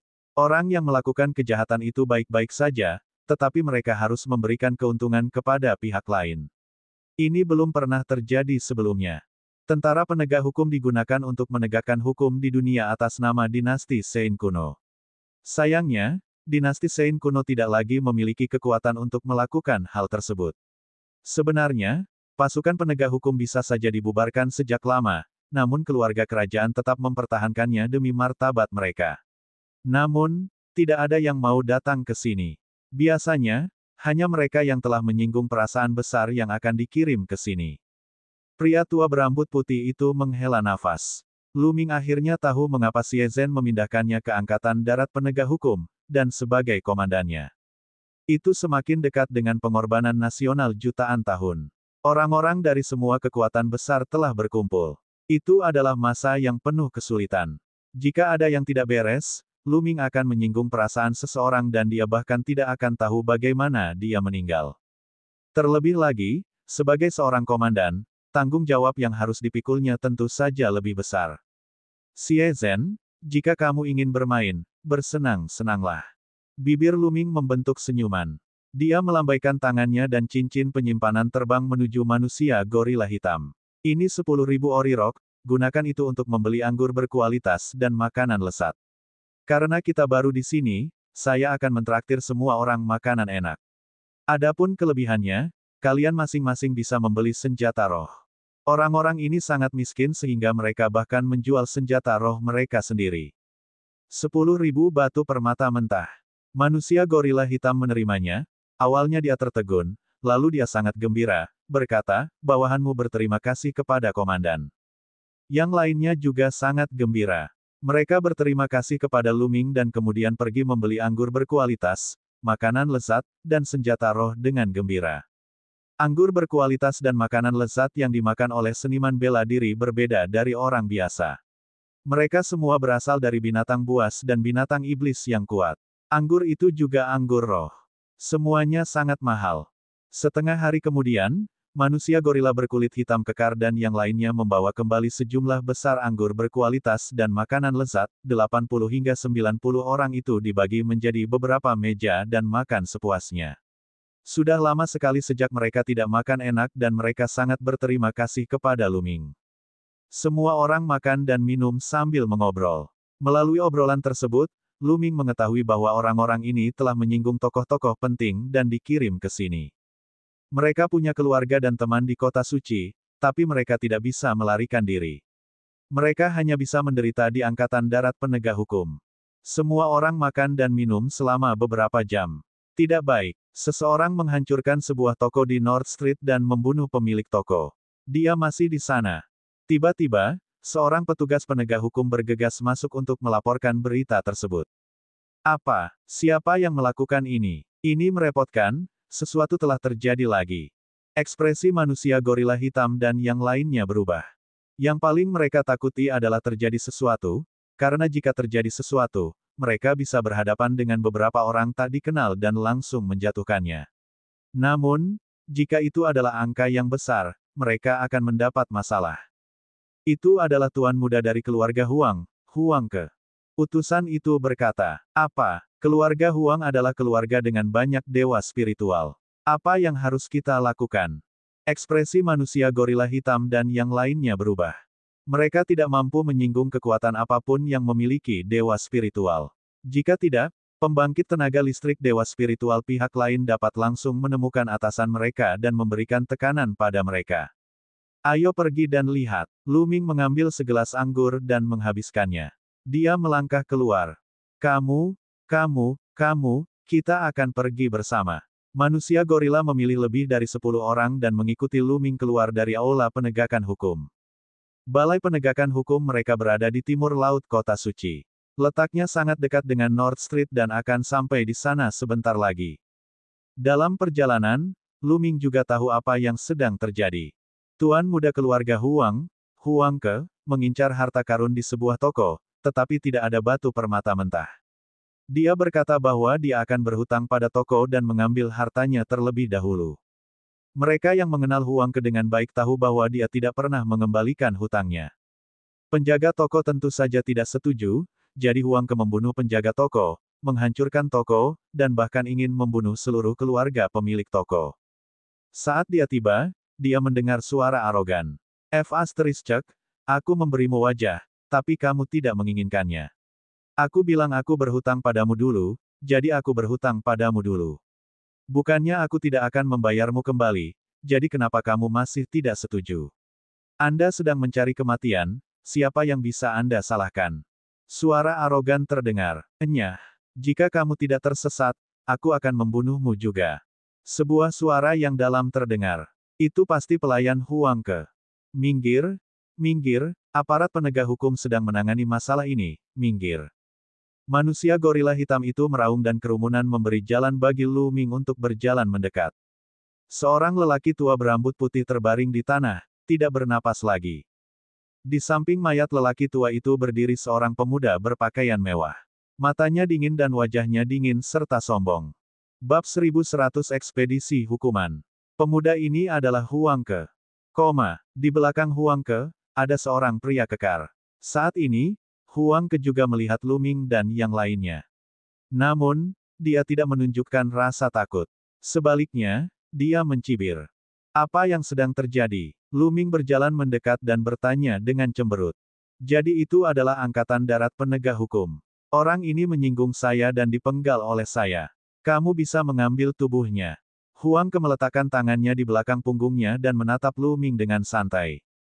Kamu membunuhnya. Orang ini menjalankan toko di kota suci dan berada di bawah perlindungan tentara penegak hukum. Mengapa kamu membunuhnya? Ikutlah dengan kami ke Balai Penegakan Hukum dan beri kami penjelasan yang bagus. Lu Ming berkata dengan dingin. Apa yang baru saja Anda katakan? Anda ingin membawa saya ke Balai Penegakan Hukum. Huang Ke hampir tertawa terbahak-bahak seolah dia baru saja mendengar lelucon yang sangat lucu. Dia memandang Lu Ming dengan tidak percaya. Di sisi lain, yang lain berada dalam situasi yang sama. Balai Penegakan Hukum berani menangkap Huang Ke. Keluarga Huang adalah kekuatan besar di kota suci. Sekarang Angkatan Darat Penegak Hukum tidak berguna. Apakah mereka benar-benar berani menjatuhkan Huang Ke? Omong kosong. Tai Xing, jatuhkan dia. Lu Ming berteriak. Tai Xing adalah nama manusia gorila hitam. Ini. Manusia gorila hitam itu mengungkapkan ekspresi yang sulit. Komandan, tidak baik menyinggung perasaan Huang Ke ini. Tai Xing berbisik di telinga Lu Ming. Jika kalian tidak melakukannya, aku akan melakukannya sendiri. Mata Lu Ming menjadi dingin dan dia melangkah maju. Kamu berani, teriak Huang Ke. Kenapa tidak? Lu Ming mencibir. Hanya seorang prajurit penegak hukum. Dia mencari kematian. Bunuh dia. Dengan lambaian tangan Huang Ke, pria kekar di belakangnya melangkah maju. Aura kekerasan meledak, aura alam embrio roh tingkat 8. Pergi ke neraka. Pria kekar itu berteriak dengan niat membunuh yang dingin. Dia menghunus pedangnya dan menebas leher Lu Ming. Kamu ingin membunuhku. Mati. Lu Ming maju selangkah dan menamparkan. Ruangan itu bergemuruh dan kekuatan mengerikan menerobos seluruh pertahanan pria kekar itu. Sebuah telapak tangan mengenai dada pria kekar itu, langsung membuat lubang besar di dalamnya. Dia menjerit menyedihkan dan mati dengan ekspresi tidak percaya. Bahkan sampai kematiannya, dia masih tidak percaya bahwa sampah Angkatan Darat Penegak Hukum menjadi begitu sombong. Kamu berani. Huang Ke sangat ketakutan hingga wajahnya menjadi pucat. Dia menggigil dan menatap Lu Ming dengan tidak percaya. Jika kamu ingin membunuhku, kamu harus dibunuh olehku. Kamu memintanya untuk membunuhku, jadi aku akan melumpuhkanmu dulu. Mata Lu Ming dipenuhi dengan niat membunuh. Tidak, jangan, Huang Ke sangat ketakutan. Suara mendesing. Lu Ming menjentikkan jarinya dan sinar tombak ditembakkan, melumpuhkan budidaya Huang Ke. Kamu telah menghancurkan kultivasiku. Aku ingin kamu mati dengan kematian yang mengerikan. Huang Ke menjerit nyaring. Di samping itu, yang lain sangat terkejut. Tentara penegak hukum ini benar-benar berbeda dari masa lalu. Mereka sebenarnya sangat kejam dan tegas. Namun, banyak juga orang yang diam-diam bertepuk tangan. Huang Ke akhirnya mendapatkan balasan atas semua kejahatan yang dilakukannya dengan mengandalkan kekuatan keluarganya. Namun, pasukan penegak hukum ini akan segera mendapat masalah, dan keluarga Huang tidak akan membiarkan hal ini berlalu begitu saja. Ini, di belakang Lu Ming, Taixing dan yang lainnya membelalak. Mereka bingung. Walaupun melakukan hal ini membuat mereka merasa sangat baik dan nyaman, sekarang mereka merasa nyaman, namun apa akibatnya? Setelah melumpuhkan Huang Ke, keluarga Huang mungkin akan menjadi gila.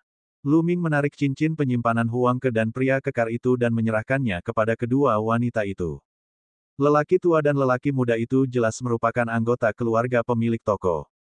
Keduanya menangis dengan sedihnya dan tampak tak berdaya. Ambil dua cincin penyimpanan ini dan tinggalkan kota suci. Tayangkan di tempat lain. Lu Ming berkata sambil menyerahkan cincin penyimpanan kepada mereka berdua. Terima kasih, tuanku. Keduanya mengucapkan terima kasih berulang kali dan segera meninggalkan kota. Taixing, bawa sampah ini kembali ke balai penegakan hukum. Lu Ming menginstruksikan, lalu berbalik dan menuju ke aula penegakan hukum. Taixing dan yang lainnya saling memandang. Pada akhirnya, mereka mengertakkan gigi, mengambil Huang Ke, dan bergegas kembali ke aula penegakan hukum. Di tengah perjalanan, Huang Ke menangis dan menangis hingga menarik perhatian banyak orang. Akan ada pertunjukan yang bagus. Klan Huang pasti akan marah dan membunuh mereka dalam perjalanan ke balai penegakan hukum. Mereka mungkin tidak akan menyerang Angkatan Darat Penegak Hukum secara langsung, tapi mereka akan memberikan tekanan pada petinggi Angkatan Darat Penegak Hukum sebelum menyerang balai penegakan hukum. Ayo pergi dan lihat.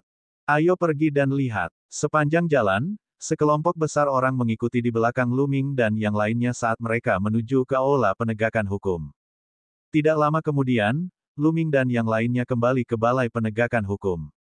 Ketika tentara penegak hukum yang tersisa di aula penegakan hukum melihat pemandangan ini dan mendengar apa yang terjadi, mereka semua sangat ketakutan hingga wajah mereka menjadi pucat.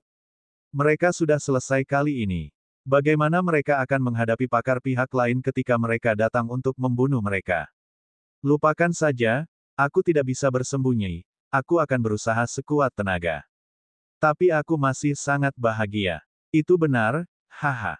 Anggota lain dari Balai Penegakan Hukum sedang berdiskusi dengan suara pelan. Ekspresi Lu Ming tenang. Dia menyilangkan tangan dan memejamkan mata untuk beristirahat, menunggu dengan tenang. Sementara itu, langit di sekitar Balai Penegakan Hukum dipenuhi orang.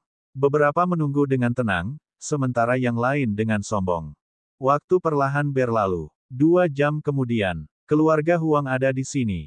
Seseorang berteriak, "Bas!" Pada saat ini, Lu Ming membuka matanya dan melihat ke langit. Sebanyak 3 orang melangkah di udara. Pakaian kedua pria tua itu sangat mirip dengan pakaian Huang Ke, jadi mereka pasti ahli dalam keluarga Huang. Ada juga seorang pria parubaya yang sebenarnya mengenakan seragam Balai Penegakan Hukum.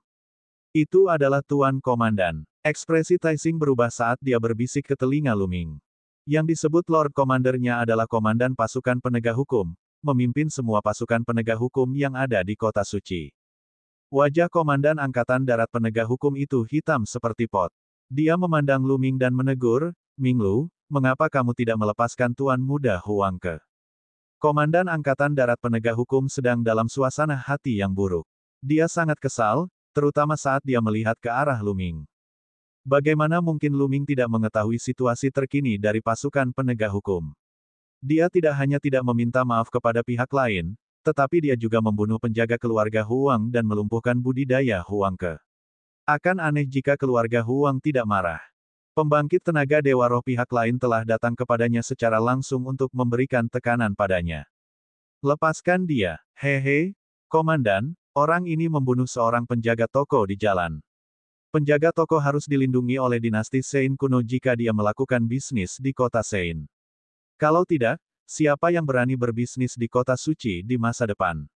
Saya melakukan ini tanpa memihak, mengapa saya harus membiarkan dia pergi? Lu Ming mencibir sebagai tanggapan. Orang lain dari Balai Penegakan Hukum di belakangnya diam-diam mengkhawatirkan Lu Ming. Komandan Pasukan Penegakan Hukum adalah seorang dewa spiritual yang sangat kuat. Lu Ming benar-benar berani berbicara dengan pembangkit tenaga listrik dewa spiritual dengan cara ini. Benar saja, kata-kata Lu Ming membuat wajah Komandan Balai Penegakan Hukum menjadi semakin muram. Namun, dia tidak dapat menemukan kata-kata untuk membantahnya. Itu karena Luming melakukan hal yang benar. Luming sedang menjalankan tugas Balai Penegakan Hukum. Sebagai komandan pasukan penegak hukum, bagaimana dia bisa membantahnya? Hehe, Komandan Chen, sepertinya bawahanmu tidak mendengarkanmu sama sekali.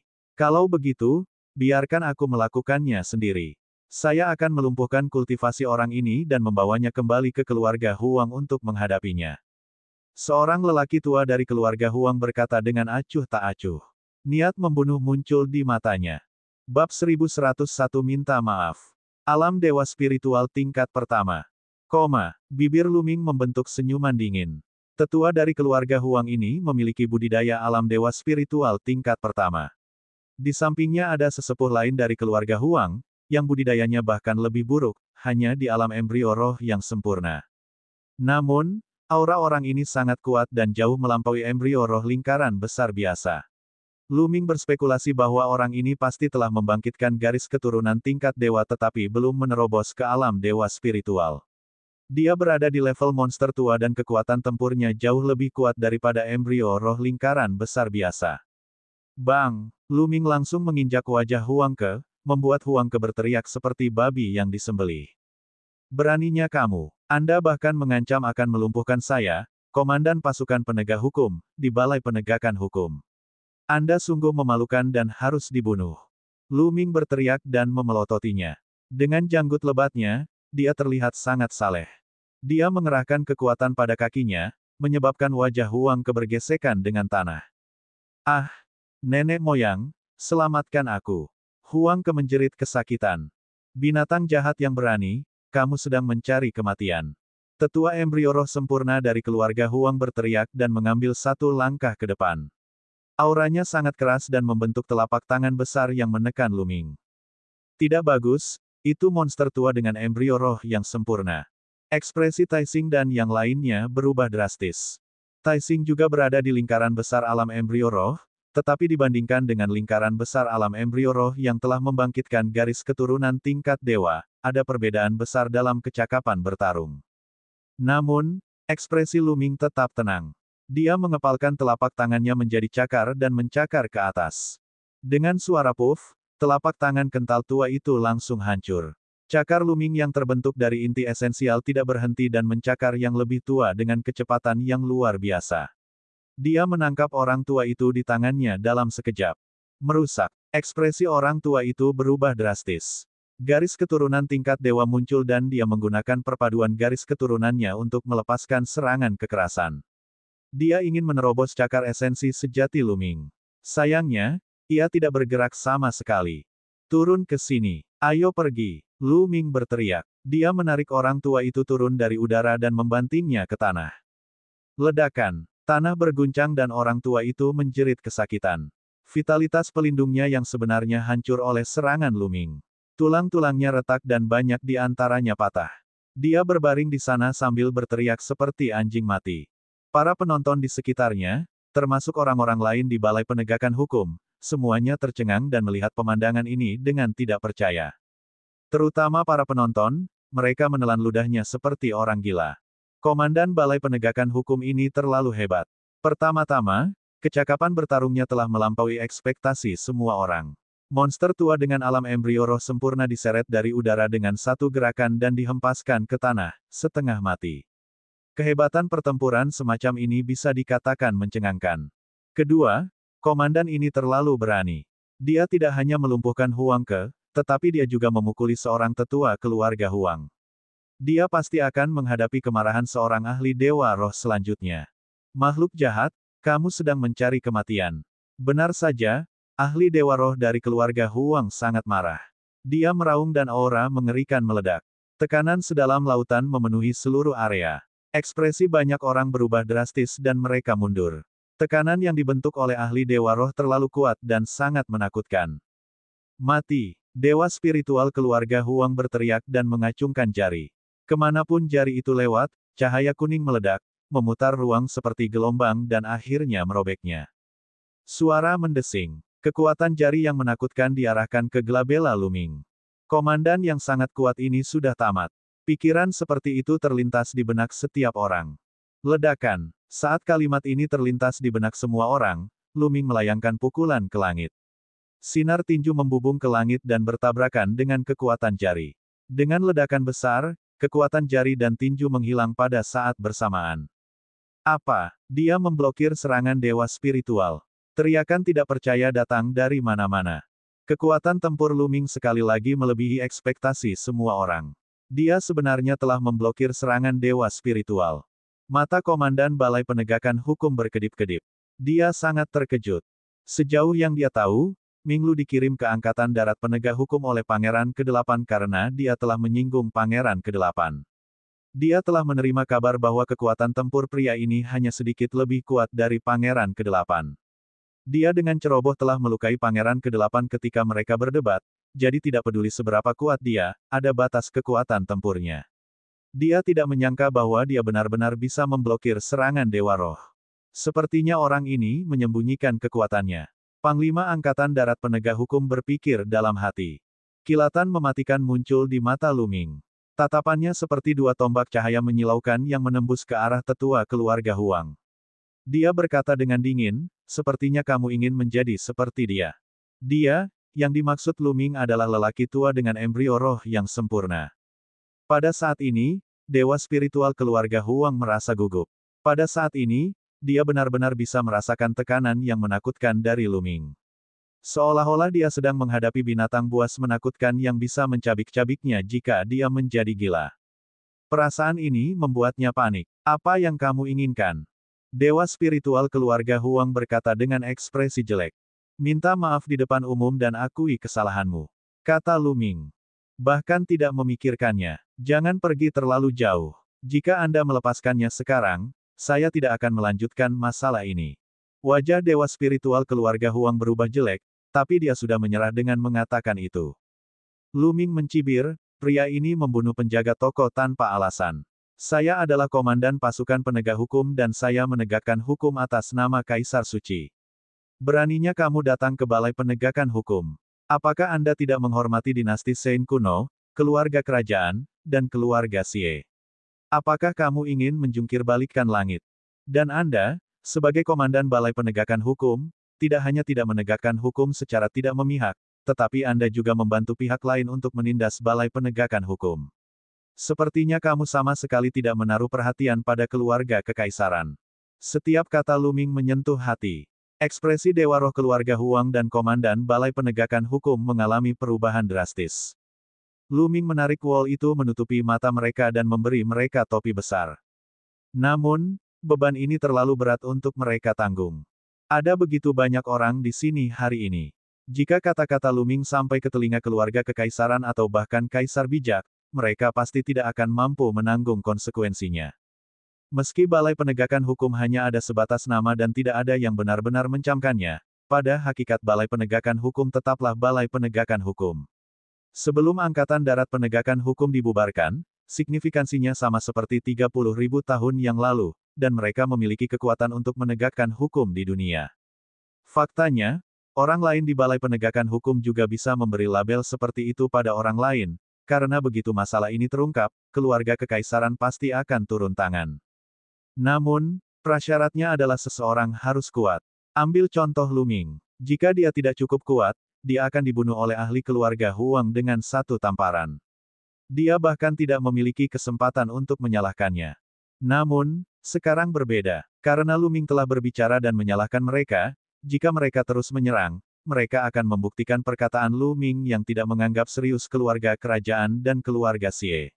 Di masa depan, keluarga kerajaan dan keluarga Xie pasti akan mengambil tindakan.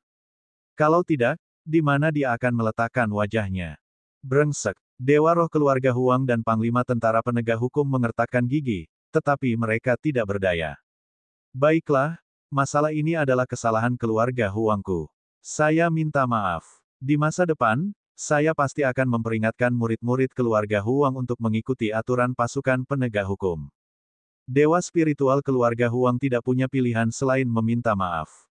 Kemudian, dia melihat ke arah Huang Ke dan memintanya untuk meminta maaf. Huang Ke sangat tidak mau, tapi pada akhirnya, dia hanya bisa meminta maaf. Bab 1102 Berita yang Menggemparkan Dunia. Enyah. Lu Ming mengambil Huang Ke dan melemparkannya ke dewa spiritual keluarga Huang seolah-olah dia sedang membuang sampah. Ekspresi dewa roh keluarga Huang sangat dingin. Dia mengulurkan tangannya dan meraih lelaki tua dengan embrio roh sempurna, pergi tanpa menoleh ke belakang. Saat ini, keluarga Huang benar-benar kehilangan muka. Komandan pasukan penegak hukum mendengus dan pergi. Orang-orang di sekitarnya saling memandang dengan tidak percaya. Mereka awalnya mengira komandan ini pasti akan mati karena keluarga Huang melancarkan serangan besar-besaran. Namun, mereka tidak menyangka bahwa meskipun ahli dari keluarga Huang telah datang, mereka kembali dengan wajah sedih. Sedangkan untuk komandan ini, dia bahkan tidak mengalami satupun cedera. Ini di luar dugaan semua orang. Komandan pasukan penegak hukum ini sungguh luar biasa. Dia sungguh hebat. Dia komandan tentara penegak hukum paling hebat yang pernah saya lihat. Kerumunan sedang berdiskusi panas. Orang-orang dari pasukan penegak hukum juga kehilangan kata-kata. Mereka tidak menyangka hasil akhirnya akan seperti ini. Tapi, rasanya luar biasa. Mata 80 atau 90 tentara penegak hukum berbinar. Mereka merasa sangat nyaman. Adapun Lu Ming, dia sangat kagum. Komandan yang perkasa. Tai Xing meraung. Baiklah, hentikan omong kosong itu dan mulai bekerja. Lu Ming melambaikan tangannya dan kembali ke kamarnya. Kerumunan bubar, tetapi berita tentang seorang komandan pasukan penegak hukum yang mengesankan menyebar seperti angin puyuh. Ini memberi setiap orang topik lain untuk dibicarakan selain berkultivasi. Waktu berlalu hari demi hari. Dalam sekejap mata, Lu Ming telah berada di Angkatan Darat Penegak Hukum selama setengah bulan. Dalam setengah bulan terakhir, selain berkultivasi, Lu Ming juga berjalan-jalan di sekitar kota suci. Tentu saja, dia tidak benar-benar berkeliaran. Dia hanya berkeliaran di luar istana untuk melihat apakah dia bisa menemukan kesempatan untuk menyelinap masuk. Pada akhirnya, dia tidak punya pilihan selain menyerah. Ada terlalu banyak keberadaan menakutkan di istana kekaisaran. Dia pernah merasakan dengan cermat dan menemukan bahwa ada banyak keberadaan menakutkan di istana kekaisaran yang dapat dengan mudah membunuhnya. Bahkan ada beberapa aura yang sangat menakutkan, seperti aura yang maha tinggi. Mereka pastinya berada pada level yang maha tinggi. Lu Ming bisa merasakan lebih dari 10 aura seperti ini. Inilah yang dirasakan Lu Ming. Pasti ada sesuatu yang tidak dia rasakan. Meskipun dinasti Sein kuno lemah, seekor unta yang kelaparan masih lebih besar dari seekor kuda. Dinasti Sein kuno masih merupakan kekuatan tuan yang paling kuat di benua tengah. Ini normal. Jika mereka tidak kuat, mereka akan dihancurkan oleh pasukan tuan lainnya. Banyak pasukan tuan yang mengincar mereka dengan iri. Dalam setengah bulan terakhir, semakin banyak orang datang ke kota suci itu. Pengorbanan nasional jutaan tahun dari dinasti Sein kuno semakin dekat. Namun karena insiden dengan keluarga Huang, beberapa kekuatan kecil tidak akan terlalu lancang. Di wilayah di bawah yurisdiksi Lu Ming, tidak ada peristiwa besar. Pada hari ini, sebuah berita mengejutkan menyebar di kota suci. Kaisar yang bijak bermaksud memilih suami untuk salah satu putri dalam pengorbanan nasional 1 juta tahun ini, dan dia ingin memilih salah satu pahlawan generasi muda. Berita itu seperti gempa bumi, mengguncang kota suci dan mengejutkan banyak orang. Kaisar Sage saat ini memiliki total 16 anak. Ada 13 pangeran dan hanya 3 putri. Namun, ke-13 pangeran sepenuhnya ditindas oleh ketiga putri. Ini karena 2 dari 3 putri terkenal di seluruh dunia. Mereka terlalu luar biasa. Xie Nianjun, salah satu dari 5 taipan muda di benua tengah, juga merupakan salah satu dari 5 wanita cantik di benua tengah. Ada juga seorang putri bernama Xie Nianlin. Dia juga salah satu dari 5 wanita cantik di benua tengah. Meskipun bakat seni bela dirinya sedikit lebih rendah daripada Xie Nianjun, dia juga merupakan favorit surga kelas 2. Dia setenar Dewi Tan Xiang. Kedua putri ini terlalu luar biasa, membuat banyak orang iri. Dikatakan bahwa ada juga seorang putri yang merupakan yang termuda dari semua pangeran dan putri. Dia juga tak tertandingi dalam kecantikan dan temperamennya. Dia sama sekali tidak kalah dengan 2 putri lainnya. Bahkan bakat seni bela dirinya sangat mengejutkan, tetapi tidak banyak orang yang pernah melihatnya sebelumnya. Itu karena sang putri adalah anomali dalam keluarga kerajaan Xie. Kata, varian, adalah kata yang tabu di keluarga kerajaan Xie. Keluarga kerajaan Xie menolak karena suatu varian. Putri mana yang dia cari? Semua orang sangat penasaran. Namun, tidak peduli putri manapun, banyak pemuda jenius dari kekuatan besar yang tergoda. Setelah itu, semua kekuatan besar mengirimkan orang untuk menyelidiki dan memverifikasi keaslian berita tersebut. Lu Ming terkejut saat mendengar berita ini. Siapa yang memilih suami untuk sang putri? Lu Ming dipenuhi dengan kekhawatiran. Dia takut itu adalah Xie Nianxing. 3 hari kemudian, berita yang lebih mengejutkan tersebar. Kaisar Sage saat ini secara pribadi telah berbicara, memerintahkan orang-orang untuk menyebarkan berita tersebut. Memang benar dia sedang memilih suami untuk seorang putri. Putri ini adalah Xie Nianlin. Selain itu, akan ada kompetisi antar generasi muda jenius di Hari Pengorbanan Nasional Sejuta Tahun.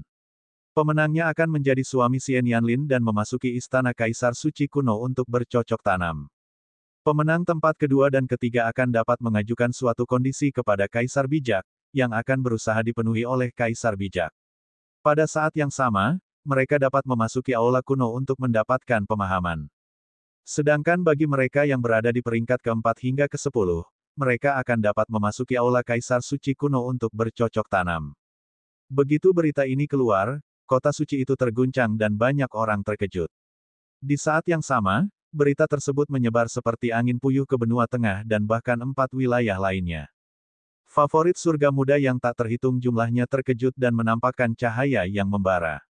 Ada beberapa orang jenius yang pada awalnya tidak tertarik dan bisa menikahi seorang putri. Mereka tertarik dengan salah satu syarat yang ditetapkan Kaisar Suci untuk mereka, yaitu memasuki istana kuno Kaisar Suci untuk bercocok tanam. Kaisar Bijak adalah seorang kaisar, jadi tidak perlu menyebutkan nilai dari kondisinya. Istana kuno Kaisar Suci adalah tanah suci untuk bercocok tanam. Dikatakan bahwa pemahaman Kaisar Suci dari dinasti suci kuno terkandung di dalamnya. Jika seseorang dapat memahaminya dan mendapatkan sesuatu, itu akan sangat berguna untuk menembus level kaisar. Klan Xie dari dinasti Sein kuno memiliki warisan yang bertahan selama jutaan tahun. Mereka telah menghasilkan banyak kaisar dari generasi ke generasi, dan inilah sebabnya mereka tetap begitu berkuasa. Beberapa orang mengatakan bahwa ini ada hubungannya dengan Istana Kaisar Suci kuno. Hal ini membuat para favorit surga yang tertarik dengan jalan kaisar menjadi sangat bersemangat. Setelah mengkonfirmasi berita tersebut, mereka semua bergegas ke kota suci. Lu Ming menghela nafas lega saat mendengar itu. Putri itu bukanlah Xie Nianxing. Tapi di saat yang sama, Lu Ming sangat tergoda. Dia tidak tertarik pada Xie Nianlin, dia juga tidak tertarik memasuki aula kuno Kaisar Suci. Dia tertarik pada salah satu kondisi Santo Kaisar. Jika dia bisa mendapatkan tempat kedua atau ketiga, dia akan bisa mengajukan permintaan kepada Kaisar Bijak untuk melepaskan Xie Nianxing. Memikirkan hal ini, Lu Ming telah memutuskan untuk berpartisipasi dalam kompetisi. Berita ini menyebabkan kekacauan di dinasti Sein kuno dan menjadi topik diskusi utama. Berita ini dibahas setiap hari. Banyak orang juga diam-diam menebak mengapa Kaisar Bijak melakukan ini. Namun, tidak sulit bagi mereka yang memiliki pandangan jauh ke depan untuk menebak bahwa keluarga kerajaan dan keluarga Xie ingin menggunakan metode ini untuk memperkuat kekuatan keluarga kerajaan. Ahli kebanggaan surga yang bisa mendapatkan tempat pertama dan menikahi putri Xie Nianlin pasti berasal dari kekuatan yang kuat. Dengan cara ini, kekuatan keluarga kekaisaran akan meningkat melalui pernikahan. Pada saat yang sama, dengan membuka istana kuno Santo Kaisar, mereka juga bisa berteman dengan para jenius dan penguasa. Ini adalah sesuatu yang mereka tidak punya pilihan selain melakukannya. Dari sini, kita bisa melihat betapa lemahnya klan Xie dari dinasti Sein kuno.